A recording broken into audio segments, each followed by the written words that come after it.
snap. The kick is in the air, and the kick this time is no, sir-ree. No, sir-ree. Final score, Tennessee 20, Florida 17. Pandemonium reigns.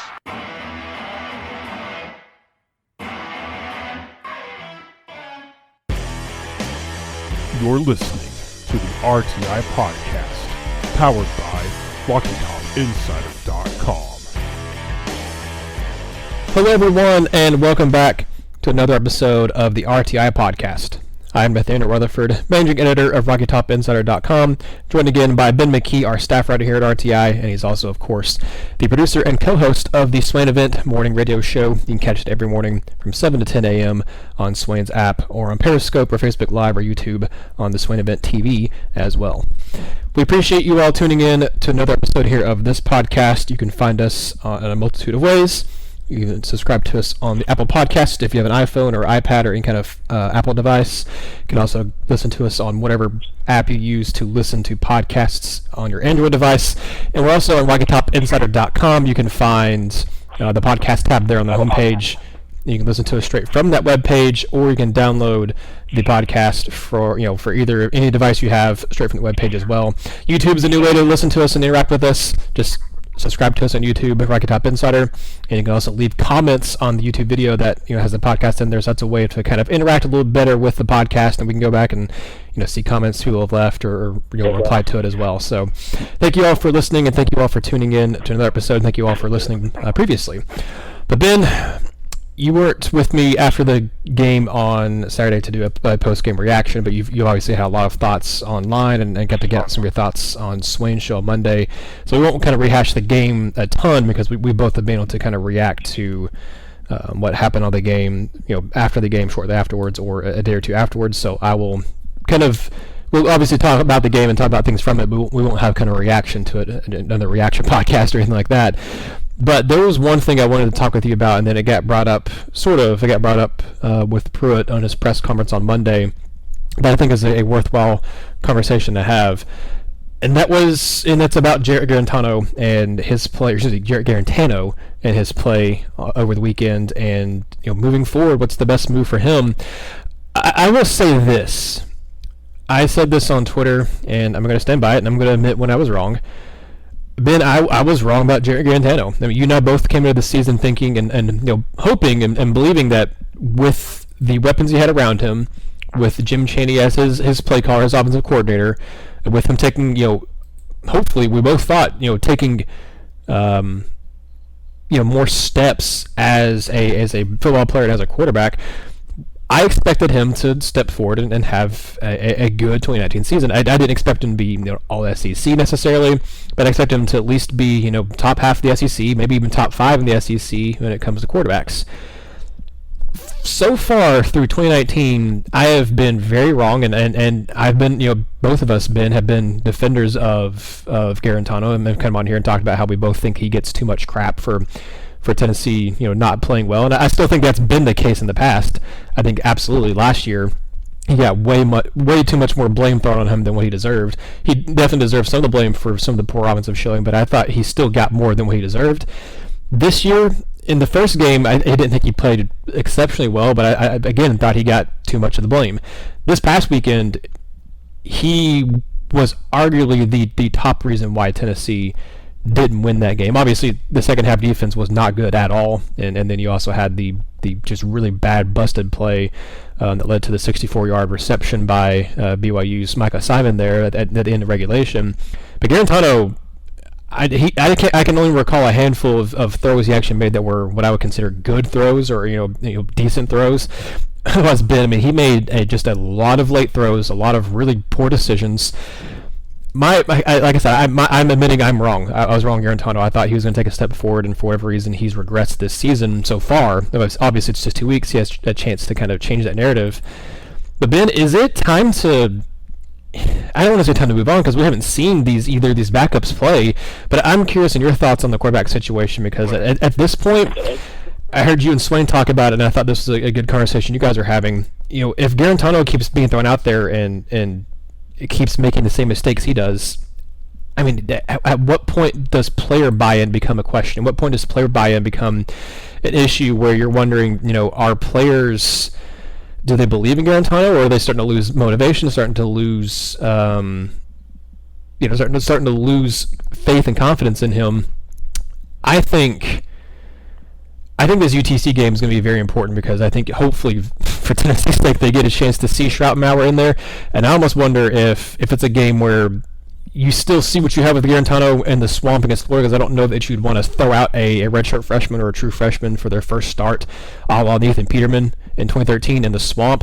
But I wonder if after that, if with Tennessee has a bye week before Georgia, if Guarantano doesn't play well against Florida or doesn't even play well against UTC, I almost wonder if that Georgia game is when you maybe see a change. Am I off base there, or do you think it's really time for Pruitt to sit down and really evaluate the quarterback position? Because, I mean, in his press conference, he was still very much defending Guarantano with the caveat of, we haven't seen these other guys, in a game yet.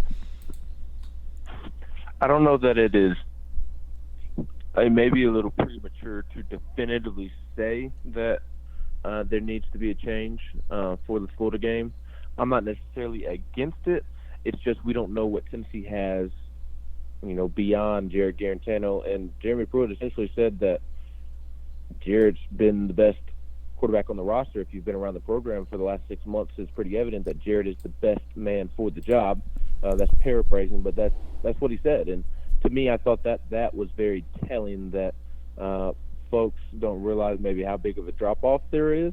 And I don't know it's because that Brian Maurer or J.T. Shrout will never be good football players at Tennessee, but it's more so that they're just inexperienced freshmen who have not played a ton. I think that's what it has more to do with. But just because I'm not saying that it's the right time to definitively say that, Jarrett Guarantano needs to be benched, doesn't mean that there needs to be an open competition, because I think there does need to be an open competition, just like Swain said this morning. It's not fair to the rest of the team, the rest of the players, to just keep trotting JG out there when he's making mistakes after mistakes after mistakes. And Swain had a great analogy comparing it to baseball, because that is what I played. And if the pitcher is getting rocked time and time and time again, once the big time games come around, or just any game in general, if the pitcher's been getting rocked for the last 5 appearances, it's not fair to the team to just put that same pitcher out there when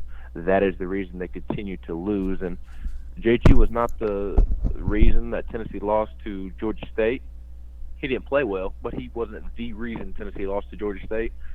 You could make the case that he was the reason Tennessee lost to BYU on Saturday. He missed throws. He was late on throws. He was staring guys down, throwing in the double, triple, and quadruple coverage.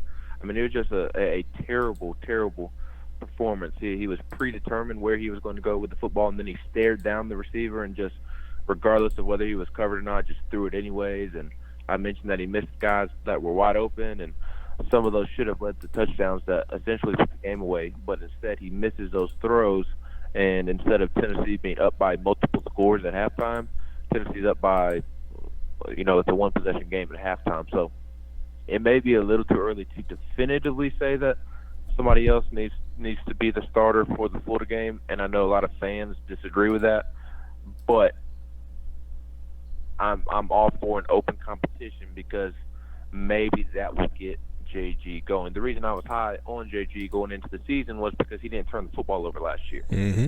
That was my biggest reason as to why I thought JG was going to take a step forward this year. That and the fact that he has Jim Chaney, Chris Linke, T. Martin, and one of the best wide receiver units in the SEC, somewhat of an improved offensive line, and 2 really good running backs, and I think 3 running backs if you include Tim Jordan. So I expected JG to take that next step, and through 2 games he's gotten worse. And I think it's 100% mental. I think he absolutely has the ability to go out and play football at a high level at Tennessee, because you see him throwing the pigskin around. He's got a strong arm. He can be accurate with the football. All of his mistakes are mental. And so I guess if you're Tennessee, you open up the competition. You give Brian Maurer, J.T. Shrout a chance in practice to prove that they can get the job done more effectively. And if they don't, at worst, hopefully that raises JG's awareness to how bad he has been playing, and as a result, he takes the next step and kind of turns it around. So that's how I would approach the situation, just because Tennessee doesn't have a freshman quarterback that is just ready to play right now, unfortunately. There's a lot of youth movement around the country at the quarterback position in terms of a lot of freshman quarterbacks playing. But if you look at those players, most all of them were highly recruited guys. That they were guys who had, guys who could have gone anywhere in the country to play football. And I'm not even talking about recruiting rankings, because Tennessee has a bunch of 4-star guys on its team that didn't have committable offers to Alabama, LSU, Auburn, schools like that they had to come to Tennessee because it was only their only committable offer. But Tennessee doesn't have a Ryan Hilinski on its roster right now. No. A 4-star, just a great talent that is ready to play as a freshman. And I know this is maybe too extreme, but a Justin Fields or a Trevor Lawrence or a Tua Tagovailoa, Tennessee doesn't have that. So if they did, I would have a different tune and would be ready to, maybe go 50-50 in the UTC games, see who plays better, and then trot them out to Florida. But unfortunately, Brian Maurer and JT Stroud just aren't those big-time quarterbacks right now. That's not to say that they can't be one day. But right now, as Coach Brewer said today, JG is the best man for the job. But if he continues to play the way that he is, that won't continue to be the case. Yeah, and I think it's important to know, because we're at this point now because of how Butch Jones and everything did at Tennessee. Since that, I guess probably 2016 or so, fans have just gotten this notion of let's pick apart every single word that a coach says in a press conference and scrutinize it and put it in a microscope and everything. If we're going to do that, then it's worth, if you're going to pick out some parts of what Pruitt said, you can't leave out other parts. It's worth noting, as you said, Ben, that he defended and put a lot of confidence in Guarantano and said, hey, if you've been around this program the last 6 months, like you said, no doubt who the best quarterback on the team is. His full quote on that one I thought was telling too, because he also mentions the younger guys and mentions that, we believe that because these guys haven't gotten in games. Here's the full quote for what he was kind of went on a little, not a rant, but he went on a little bit of a spiel in his answer about Guarantano. One of the, I think 3 or 4 times he talked about Guarantano in his Monday presser. There's no doubt, if you've been around our program the last 6 months, who the best quarterback on our team is. There's also no doubt that sometimes when you get kind of under the lights a little bit, it's kind of interesting to see how guys play. We got to get both these guys, talking about Stroud and Maurer, excuse me. We got to get both these guys live game opportunities so we can see. He also said a little earlier that it's been important the entire time, talking about trying to get them into games, but the opportunity has not presented itself. We said in the first game and the second game that if the opportunity presented itself, we wanted to put one or both quarterbacks in the game. We got to create a backup quarterback.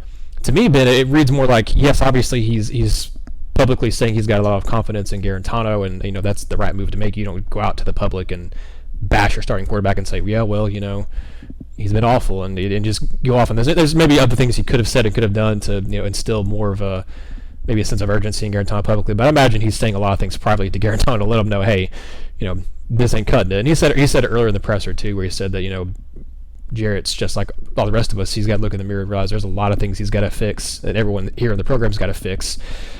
But Ben, to me, it sounded more like, just knowing Pruitt and knowing how he feels about competition and stuff, it sounded more like, hey, yeah, Jarrett's the guy right now. He's been the best quarterback on the team, but also we haven't seen these young guys in a game. You never know what's going to happen when you get these guys, as he says, under the lights a little bit. It's kind of interesting to see how guys play.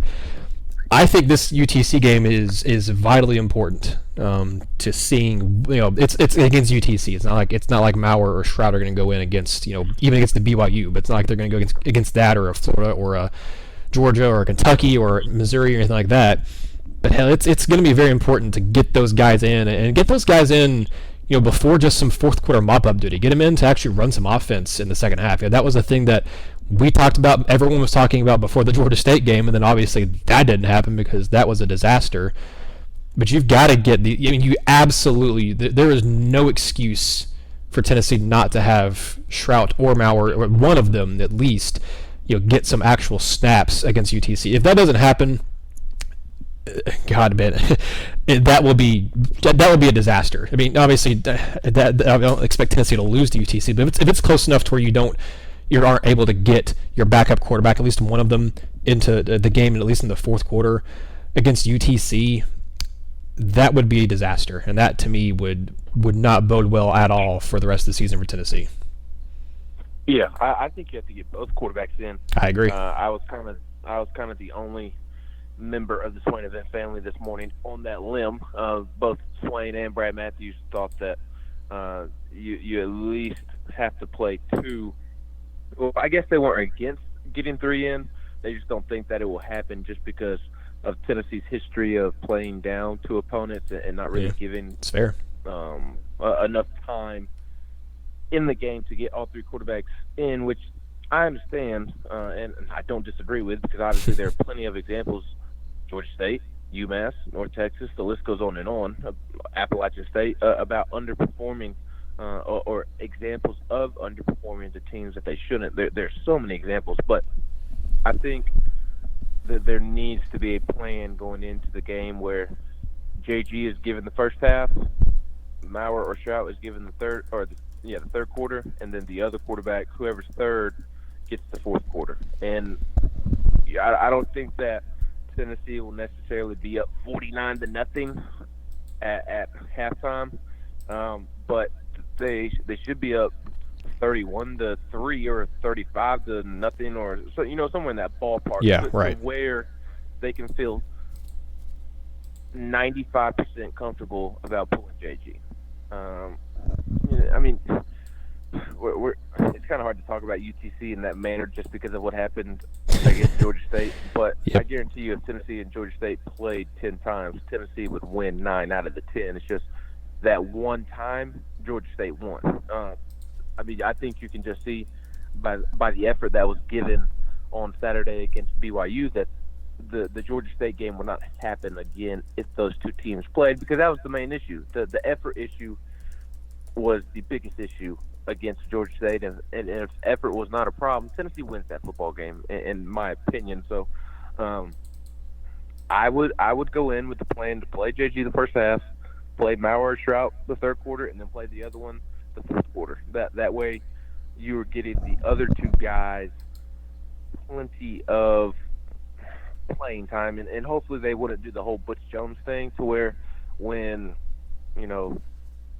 Butch's backups went in, Quentin Dormady and guys like that, when those guys went in, it was hand off to the left, hand off to the right, hand up the middle, and then boom, Tennessee's punting, just trying to get the game over. And those quarterbacks didn't receive valuable reps. I would allow those guys to come in and toast the tater around. That's what I would do.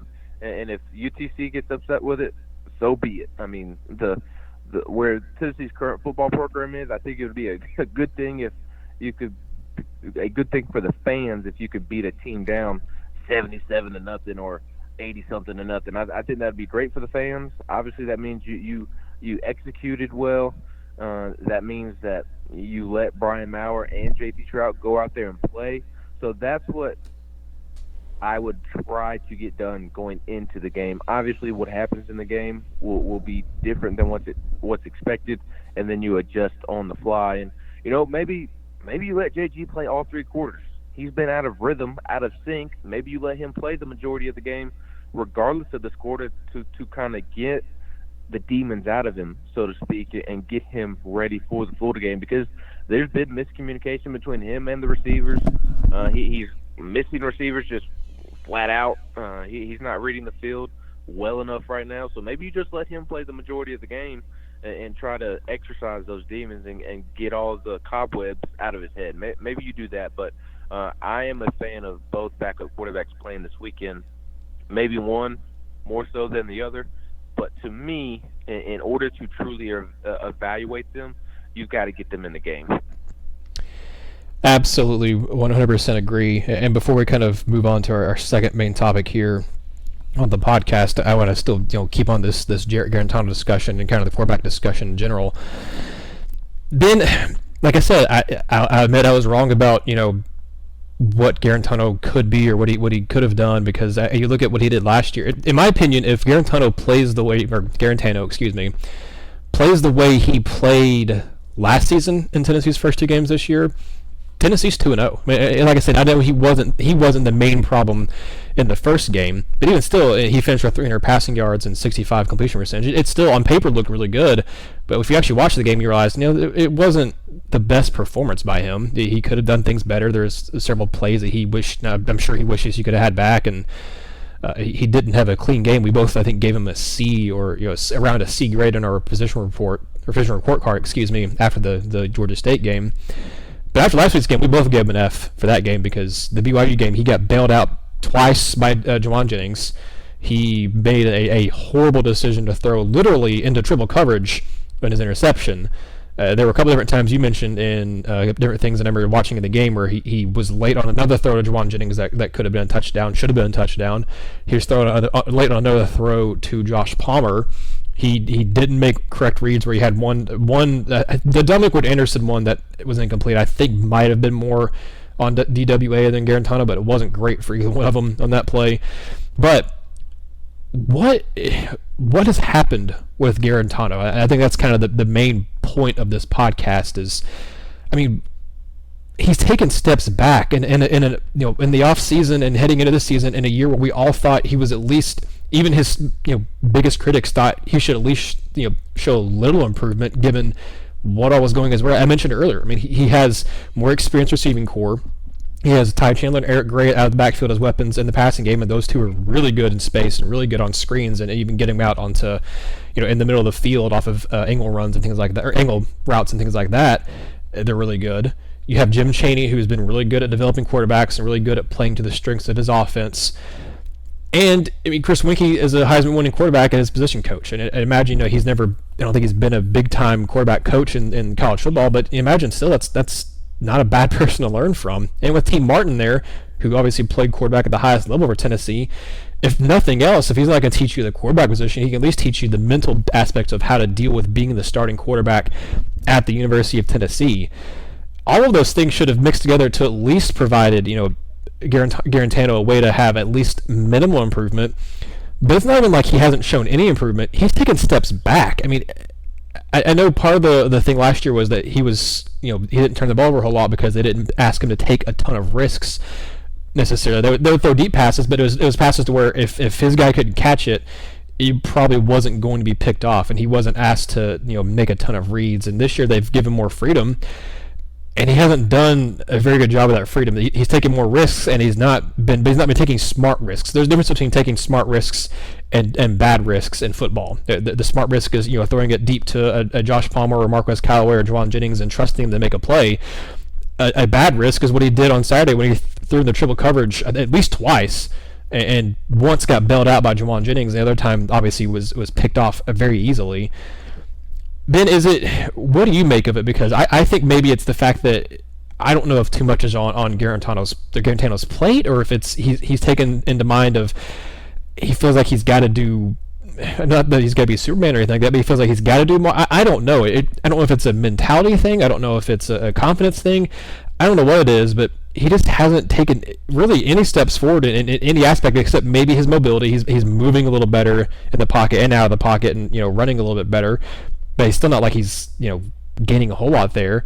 But aside from that, I mean, he's taken, if he hasn't kind of stayed stagnant from last year, he's taken steps back in a lot of areas. And I'm a little flabbergasted as to why is this happening, and what's going on with Jarrett Guarantano right now. I think it's all mental. I mean, I think it's as simple as that, because he has the arm to get the job done. I truly believe that he has the arm to get the job done, but he just continues to make silly mistake after silly mistake, and they are all mental errors. You go back and you look at the game on Saturday against BYU, and I guess they come off as physical errors in terms of poor ball placement to Juwan in the end zone. But the reason that wasn't complete was because JG saw Juwan getting open late. Juwan was streaking wide open in the seam for 20 yards, and JG didn't realize it until he was about on the 10-yard line. And so if he recognizes that when Juwan's at the 25, 20-yard line, that's an easy touchdown that Juwan doesn't have to slow up and catch. But because JG saw him late, he kind of has to take some off of the throw. That way he doesn't throw the football out of the end zone. And so I think that's a great play, or a great display of it being mental for Jarrett right now. And then I think on the next play, it's hard to see on the TV broadcast, but JG dumped it off to Callaway for a gain of 2 yards. But what you don't see is, unless you're kind of in the stadium, and I'm not saying that because, I went to the game and I saw it. It's just the nature of the TV broadcast just simply did not show it, which is unfortunate for the viewer at home. But Palmer was coming open on a post, and it would have been an easy touchdown. JG doesn't really allow time for that to happen, and instead dumps it off to Callaway. It's just little things like that, and I think it's all mental. It's all mental because, again, he has the physical tool. He can put the proper touch on the ball. He can, display the arm strength that he does have. And you mentioned it. He's pretty mobile. He's been pretty good about making something out of nothing when given the chance and whatnot. So I just think it's 100% mental. Just before the snap, he's locking in on the receiver in which he is going to throw the ball to, and he's not going anywhere else with the football. He's predetermined where he is going with it, and he snaps the ball, and wherever he is predetermined he is going with the football, he is staring down that target until he gets rid of the football. And there's no change in his mind in that moment, whether it's double coverage, triple coverage, or quadruple coverage. He's going to throw that football. And to me, that is all mental. And I don't know how he kind of cleans his cobwebs in his head right now, just from everything that he's going through, because I think part of it has a lot to do with he's trying to do too much, maybe to compensate for what fans are saying and all the fans that are, getting on to him and trying to promote changing quarterbacks, because he sees that. He sees it all over social media. And so I think it's a little bit of that. And also you kind of touched on it there. Is last year he was so good in terms of, not giving the ball away as much because he wasn't forcing things. He was allowing, or he was taking what the defense was giving him. And this year he's not doing it. And I think it's because, all summer long he talked about being more aggressive and taking more chances. And as a result, he's already thrown technically 2 interceptions, but it should have been 4 interceptions, maybe even 5 that he has had through 2 games. Whereas last year he threw 3 interceptions total. So it looks like they are physical issues on the field, but I think those issues stem from being mental issues or just being in his head and just thinking too much. And if he can find a way to clear his head of those issues, I think we see a different Jarrett Guarantano, a JG that it may be hard to get to 6 wins now just because Tennessee has already lost 2 of its games. They have to win 6 out of the next 10 games. That's going to be really hard to do with this football team in this conference. So it may be hard to get to 6 wins. But I do think if JG can clear his head and just put everything in the past and focus on the future and take it one day at a time, one game at a time, I think Tennessee is capable of maybe winning a game or 2 that they shouldn't. Do you think that happens? Because I look at Guarantano, and we've seen him in 20 games at this point. He's been, beat to death in games. He's been taken out of games earlier because he's been taking sustained hits. I do think he's a little, skittish at times, and I think you see that, with him doing the one read and kind of sticking with a guy and throwing it when he's, there's other guys open, and he just wants to get rid of it because I think he's, gotten used to being hit so much. I don't know if that can, with this offensive line, obviously I know they played better against BYU, but there were still a lot of times where the protection wasn't ideal. It was a lot better than it has been. I'll say that, but BYU also doesn't have a great front 7. But Ben, I don't have a whole lot of confidence, and I'm not trying to bash this kid. You and I both have made a point to talk about it before, and obviously Swain did on Monday on his show as well, talking about, hey, this is still a human being. Some of the things that people say and do online are just uncalled for. With anybody, it doesn't matter if they're a professional athlete or a collegiate athlete. Y'all got to remember these are human beings, and in this case, it's a 21, maybe 22-year-old person who you're saying some of the stuff you're saying about right now. So I'm not trying to pile on this kid at all. I think Guarantano is a good guy, but I just don't have a lot of confidence on the field that he's going to be able to, as you said, Ben, to clear those cobwebs in his mind and to kind of reset mentally, because I mean it would be tough. That Guarantano's gone through, we've mentioned it in the off season multiple times, he's gone through more challenges, and and obviously I think other quarterbacks in Tennessee have gone through different sets of challenges, but he's gone through more challenges than probably any quarterback I can think of, just from a football perspective. Not talking about a life perspective, not talking about I don't I'm not trying to compare what anything his life off the field is to anybody other quarterbacks, but I mean, he's had a different offensive coordinator every year he's been at Tennessee. He had the extremely toxic culture of what happened with Butch Jones in his first couple years on campus in 2016 and 2017. He had a horrendous offensive line last year, a horrendous offensive line in 2017 when he was out there as the starter after he took over after Dormady. I mean, he's just had just an upheaval, it seems like, every single year, and then he's also, like I said, had just some of the worst offensive lines in Tennessee history. All that, Ben, I don't know that he's going to be able to overcome it, and that's maybe he does, maybe he proves me wrong. He's definitely a tough kid. I mean, physically he's very tough. Mentally, he hasn't shown me he's as tough as he is physically, at least on the field. I think off the field, he's obviously, as we both have alluded to, weathered a lot of abuse from fans and everything too. So I think kind of off the field, he's pretty mentally tough, but on the field, I haven't seen him be as mentally tough and as mentally kind of armored as he is physically, and I just don't know that he's going to be able to do that this year as a fourth year player.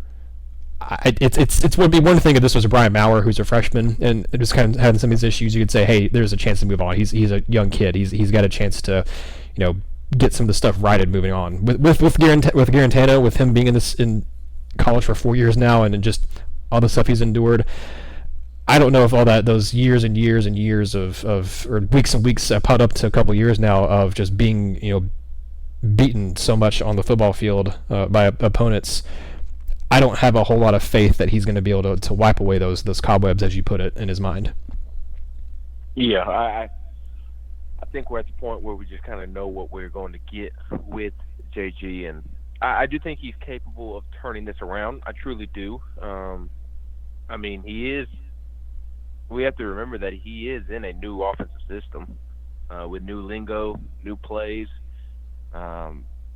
Between Chris Winkie, and Jim Chaney, I mean, it's a totally new environment, a new situation from an X's and O's standpoint this year. And so maybe that is why he is struggling mentally the way that he is. Maybe Jim Chaney needs to go the Jeremy Pruitt route on offense and just dumb it down, just go as simple as possible for now, and see how he responds to that. And then as he responds to that, just gradually build things,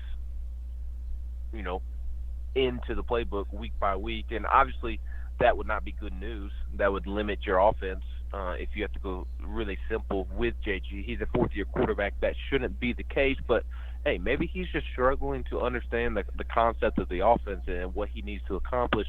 And maybe as a result of that, maybe he's thinking too much. Because, again, I do think physically he can get the job done. It's just mentally that there are so many obstacles that he is creating for himself. And we all know what those obstacles are. So I think that he's capable of turning it around. I don't know how, but he's got plenty of time. He's about to be 3 games into his redshirt junior year, so he still has 10 games this year, assuming that he continues to play. He has all of next year, so there's plenty of time to turn it around. If you think Dobbs really didn't start playing until midway through his second year, JG's not much further along in terms of, playing on the football field. Obviously, Dobbs was a true sophomore, and JG is a redshirt junior, and JG has started more games to this point. But in terms of when Dobbs really took off, I mean, it wasn't that much further in terms of where the guys are classification wise. It's not really that big of a difference. So maybe JG is still trying to adjust to Chaney's system. I don't think that's the case, but there's something happening to where JG is not understanding where he needs to go with the football, and it's been an issue for a couple of years now. Even last year when he was super good about not turning the football over, he still missed open receivers. So, maybe it is a JG thing if it happened under Tyson Helton, and now it's happening under Jim Chaney. But Jim Chaney is one of the highest paid offensive coordinators in the country for a reason.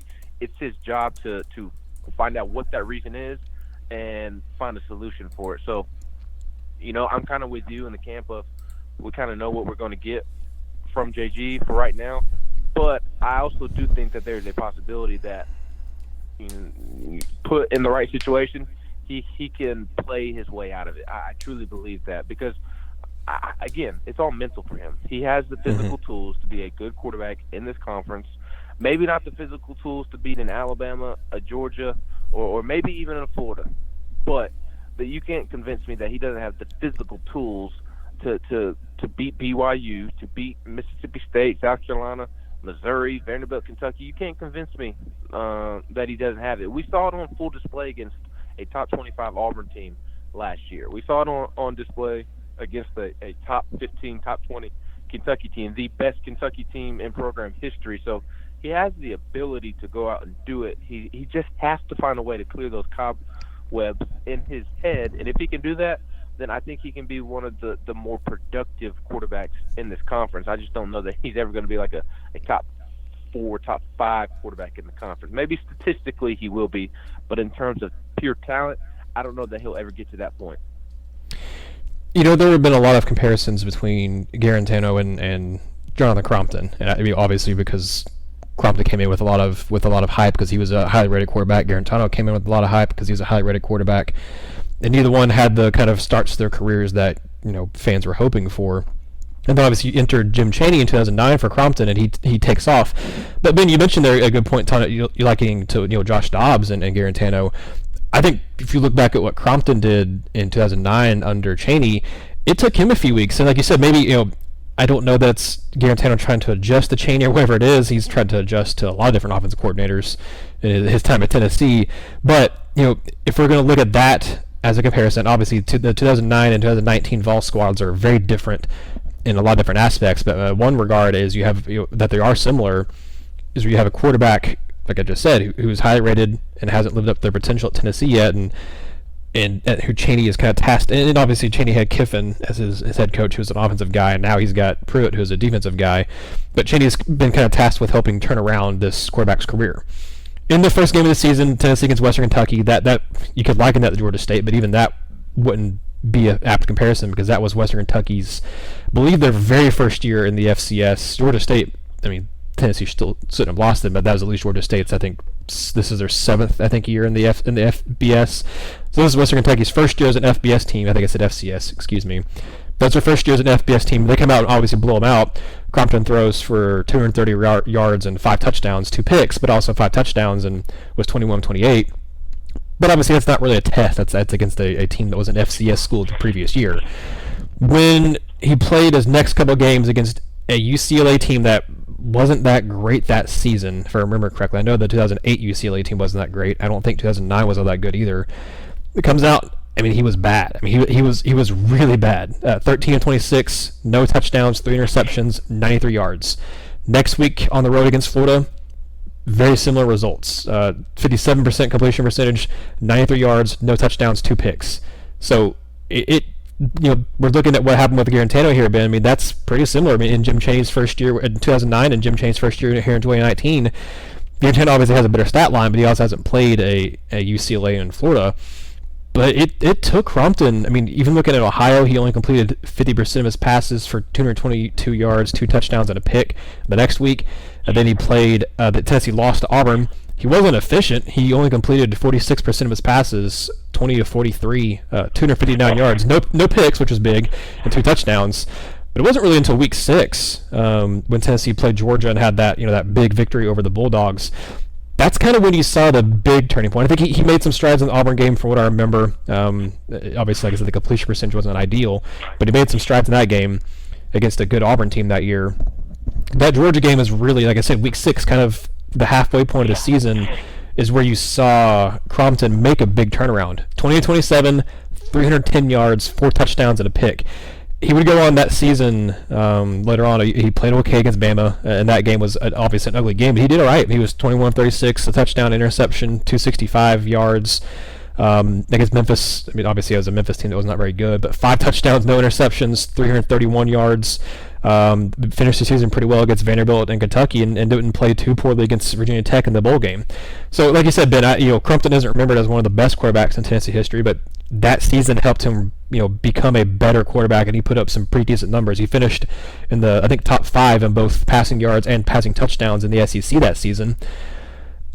I wonder if your point about Guarantano just needing to adjust is spot on, and I wonder if fans will have the patience for that, because, like I said, it wasn't until really week 5, week 6 when you saw Crompton really turn that corner.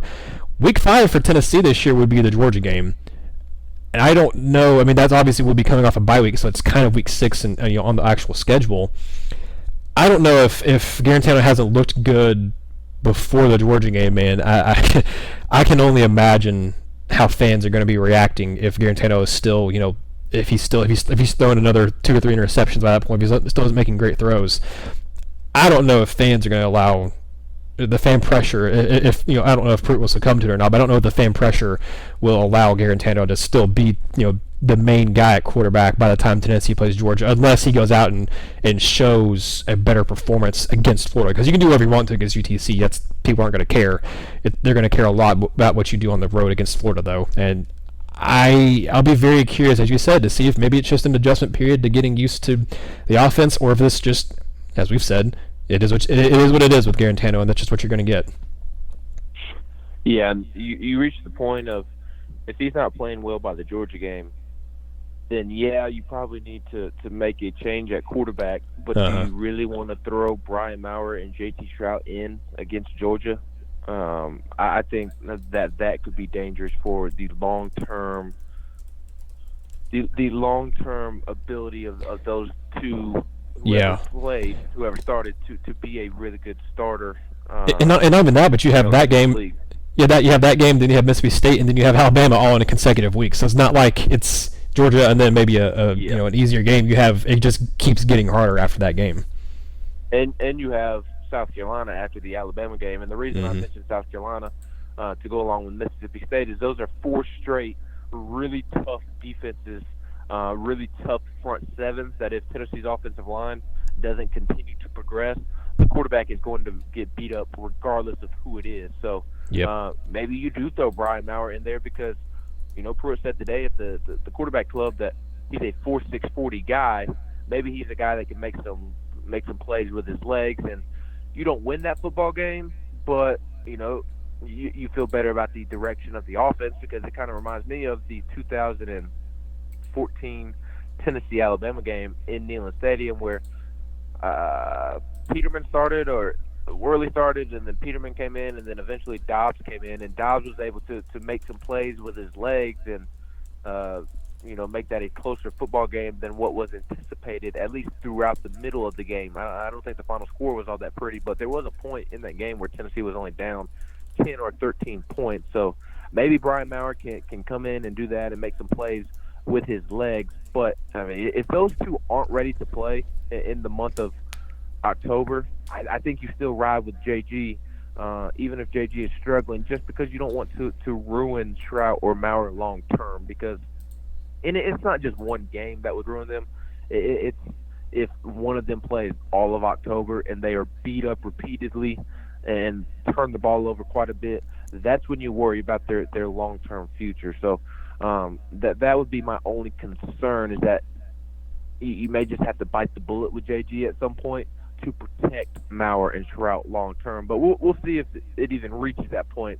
If JG can turn things around and play well against Florida, then obviously you ride with him throughout the month of October. And I go back to something that I mentioned earlier, something that Pruitt said today earlier, is that if you've been around our football program for the last 6 months, then you know who the best quarterback for the job is. And to me, that is very telling of the situation, and whether it's the right decision or the wrong decision to continue to ride with JG. I don't think fans are going to have their wish granted about another quarterback playing anytime soon. Yeah, I think you're right. I don't know that you're going to see, as you said, if you're wanting another quarterback to play. I don't know that you're going to see that happen anytime soon. And I think it's going to be an interesting discussion to kind of come back and revisit after the Florida game, because as we both have said here, whatever happens against UTC is whatever's going to happen. That's not going to move the needle for most fans, because it shouldn't. That's a game that you should be able to try out Juwan Jennings at quarterback, and Tennessee should be able to win that one, pretty easily. So I think I'll be very intrigued to see what happens when he gets. This will be his first time playing in the Swamp. In 2017 he wasn't the starting quarterback for the Vols when they went down the Swamp and took on Florida. So I'll be very intrigued to see what he does as the starter of Tennessee in the Swamp. It's assuming he's still starting. Injuries could happen, anything could happen to make him not the starter. I doubt that, though. I think you'll see him as UT starting quarterback. And then I wanted to have more discussion on here about kind of the youth movement in general on Tennessee's team, because Pruitt mentioned on his press conference on Monday that he's expecting to see more young guys play. But we've kind of talked the whole time about Guarantano. I don't really know that we can have the kind of discussion I want to have about that. So I think maybe that'll be the thing we talk about next podcast, is kind of going a little more in depth about, there are a lot of positions on this team that a lot of young guys I think will eventually end up taking over, and kind of talking about, Tennessee's already 0-2 right now. What could be, what's Tennessee got to lose of playing some of these young guys? So that'll be a conversation I think we'll have in the second podcast this week, because obviously we're not going to go too in depth with UTC. We can overlook UTC. Hopefully, the team doesn't overlook them like they did Georgia State. But then we as media and as the fans listening, we all can overlook UTC, because it's not up to us to get the team prepared. That's the team's. That's their job. That's the coach's job. They shouldn't overlook UTC, but we can. We're not the ones playing the game, so. We'll probably talk about that in the next podcast. We'll probably talk about a few other things. We've asked for some questions and stuff from you guys as well to discuss in the next podcast. But Ben, before we close out here, are there any other kind of closing thoughts you want to mention here about this discussion we've had about Guarantano, about any of the quarterbacks, about maybe the offense in general, or anything else? Because I look at the offense, and I thought obviously from Saturday the running backs looked really good, especially considering you only had two that you were playing with Chandler and Gray. I would like to see Gray have gotten more touches in the second half than he did, because it really seemed more like it was Chandler getting most of the carries in the second half and most of the touches. But I thought both those guys performed really well, and I thought obviously Juwan Jennings was huge. But I think the receiving core, to me, has been a little disappointing as a whole to start this season. You haven't seen Marquez Callaway really be all that involved with the offense. That's not all on him, obviously, but I've been disappointed with kind of the lack of touches and lack of catches he's gotten. We haven't seen Josh Palmer really be involved a whole lot either. And for this group, this team, everyone was saying that the wide receivers is probably the biggest strength of the entire team. They haven't really, besides Juwan Jennings and that one big catch that that Wood Anderson had, talking about just pass catchers in general, that Wood Anderson had in week 1. There hasn't been a whole lot of big exciting plays, or really impressive plays even, or just solid plays from the receiving core of the pass catchers from Tennessee. So that's kind of my other biggest takeaway from the offense is obviously they're the most dependent position group on the team. They're dependent on the offensive line doing their job, on the quarterback doing their job, and then on them being able to separate from their defensive back and being the guy catching the ball. So they're more dependent than any other position group on the team. But I've not been as impressed with the wide receiver group as I thought I was going to be at the beginning of the season. So that's kind of my other big takeaway from the offense through 2 weeks of play right now. Yeah, I'm with you. I think Tennessee's offense played fairly well, good enough to win by multiple scores on Saturday night outside of the quarterback position. Juwan Jennings was good enough to win by multiple scores. Callaway was not targeted enough. Palmer's been a little disappointment. You say the wide receiver room isn't as far along as maybe you thought it would be, and I think that has a lot to do with JG not looking good. Yeah. And then Palmer hasn't necessarily lived up to the billing that he presented during fall camp. I expected a lot out of him after the fall camp that he had, and he hasn't really done anything, quite frankly. And I've been most impressed with Tennessee's ability in the run game against a very physical BYU front seven. I will be curious to see how that looks against, a much better front seven in Florida. But I thought Tennessee was solid against the run, and I thought Ty Chandler and Eric Gray were phenomenal. I know there's a lot of talk about Tennessee not having that bruising running back. Tennessee's running back room is kind of one-dimensional in what it can do. A lot of guys that do the same thing, but I don't think that should take away from the job that Eric Gray and Ty Chandler did on Saturday. They were tremendous. I mean, literally a career day for Ty Chandler, and Ty Chandler's now, I think, 5th in the SEC in rushing yards per week. And yeah, the season's still young, but based off the rushing game last year that finished dead last in the SEC, that should account for something. I think Dominic Wood-Anderson has been somewhat of a disappointment. Maybe that falls more on JG and not being able to get the ball to him, but he has not really produced as much as I anticipated. So I think the overall takeaway from me for the BYU game was that Tennessee should have won by multiple scores, but because of quarterback play, they didn't. The game should have been well out of hand before Alontae Taylor ever blew that coverage, before Alontae Taylor ever gave up that touchdown in overtime. It never should have gotten to that point. Tennessee and Jarrett Guarantano had 2 to 3 opportunities in the first half, early in the second half, to go up multiple touchdowns, and the Vols did not take advantage of it, and that is why BYU was able to win that football game. So just an unfortunate outing. I thought the defense played with a lot of grit, a lot of effort. Thought they played fairly well until that last possession or so. And still need to improve. The defensive line is so slow getting off the ball, and that worries me going into SEC play. The linebackers behind Will Ignat and Henry To'o are still struggling to line up correctly. That is concerning. Tennessee needs Daniel Patulli back ASAP. And then outside of Theo Jackson, I think the secondary has really struggled. Nigel Warrior, you never know where he is on the football field. And as a safety, I think that is concerning. Like Theo Jackson, you always see Theo Jackson around the ball. You never see Nigel Warrior around the ball. And I think that is very telling. Alontae Taylor has struggled a good bit to start the season. Warren Burrell has also struggled to start the season. That secondary needs Bryce Thompson back. So we'll continue to see how that plays out. But overall, Tennessee should be 2-0 right now. But because of issues in the first game, because of quarterback play in the second game, they're not. And that's really unfortunate. And now begs the question, does Tennessee even reach a bowl game? Do they even win 4 or 5 games this year? So we'll see how Tennessee continues to improve and if they can get back to 6 wins. It's going to be hard to do. Have to win 6 of their next 10. That's a tall task, and we'll see if they are able to do that. Good news is, though, Ben, over the first couple weeks of the season, the SEC East is kind of taking a beating. You saw Missouri lose a game they shouldn't have lost. Obviously, they bounced back in a big way in Week 2 against West Virginia. But you also have Kentucky losing their starting quarterback for the season, and who knows? I mean, maybe their backup will end up being better than Terry Wilson, but there's a reason Terry Wilson kept the starting job. Vanderbilt hasn't looked good at all in the first 2 weeks of the season. Aside from Georgia, I mean, Florida has looked pretty beatable. I don't think Tennessee's going to do it, but they look pretty beatable. So there are some things you look at it. Tennessee hasn't looked very good either. But aside from Georgia, I mean, the SEC East looks pretty ripe for anyone besides maybe Vanderbilt.